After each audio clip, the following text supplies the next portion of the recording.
Magandang umaga, Moson South.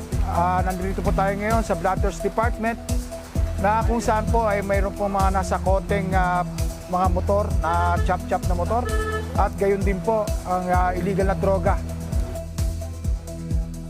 Kagabi, bandang alas 11:30 hanggang 1:00 ng madaling araw, nagsagawa ng isang matagumpay na operasyon ang mga tauhan ng PNP, CSJDM Intelligence Unit, kasama ang mga bantay bayan at mga opisyal ng barangay. Pinangunahan ni Kagawad Alex Gran at XO Max Alberastin sa Blocks 21, Lot 10, Section 13, Phase 2, Pabahay 2000, Moson South.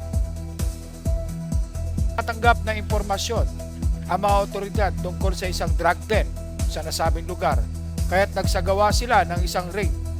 Sa operasyon, naaaresto ang 4 na sospek na sina Samuel Alde, RM Navarro, PJ Tare at Gary Romero. Nakatakas naman ang ilang sospek.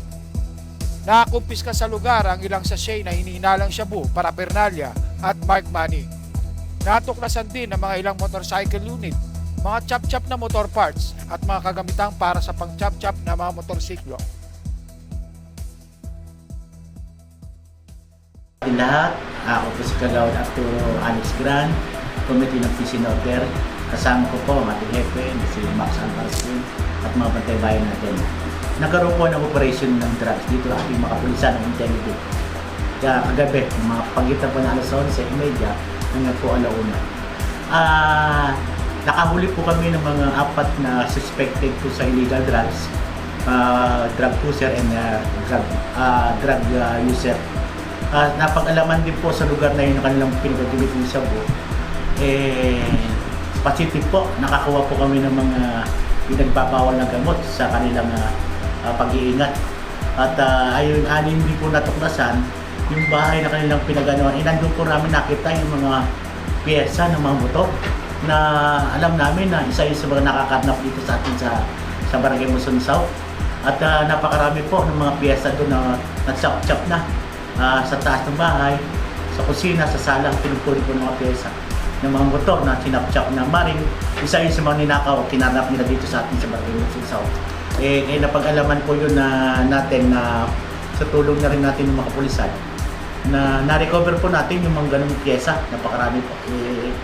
Hindi po namin talaga nahuli pa yung talagang suspect, pero yung mga kasama sa ngayon po nakakulungan sila ngayon at magpapasalamat kami sa tulong din ng mga kapitbahay natin doon at sa kalaman ng ating kapitan na si Edgar Celis.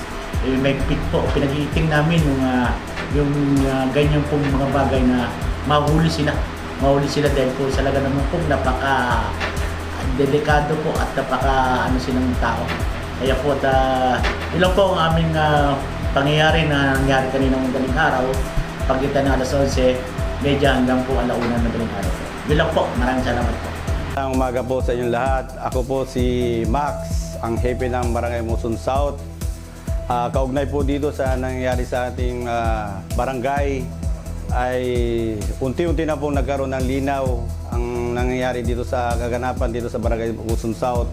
Katulad nito kagabi ay nagkaroon po ng operation ang ating mga tropa ng intelligence natin na nagkaroon po ng operation drugs at nagkaroon po tayo ng pagkakataon na nakapasok doon sa mismong nangyayaring pambahay, Phase 2, Block 21, Lot 8. So aming napag-alaman, isa doon sa main suspect na kasama doon sa nangarnap ay nakita ko po kagad doon na kasama siya. At nagulat ako dahil wala pang ilang minuto kausap ko siya regarding doon sa sinasabi na magpagtulungan siya sa akin para mahuli namin yung pinaka-suspect talaga ng pinaka-leader ng carnapper. So, nagulat na lang po ako at nandun siya sa loob. At doon sa aming kita namin kagad yung mga iba-ibang motor na walay-walay na lahat ng spare parts. From second floor to first floor hanggang doon sa may kusina. Lahat po, nandun po yung mga spare parts na walay-walay na po.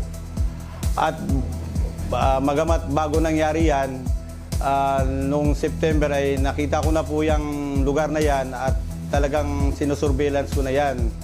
So ang nangyari po, mayroon na pong nagbigay sa akin ng impormasyon, yung senior citizen dyan na talagang nakikita niya na may mga illegal aktibidad, kaso lang natatakot po siya. Na yung ating mga kapulisan ay talagang sila po ay nagtatrabaho na. Kaya po, dahil sa tulong ng mga concerned citizen, talagang tuloy-tuloy po ang ating paghahanap sa kanila.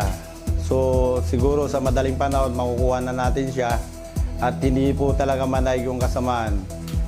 Talagang papasalamat po ako talaga dahil lahat po kami buong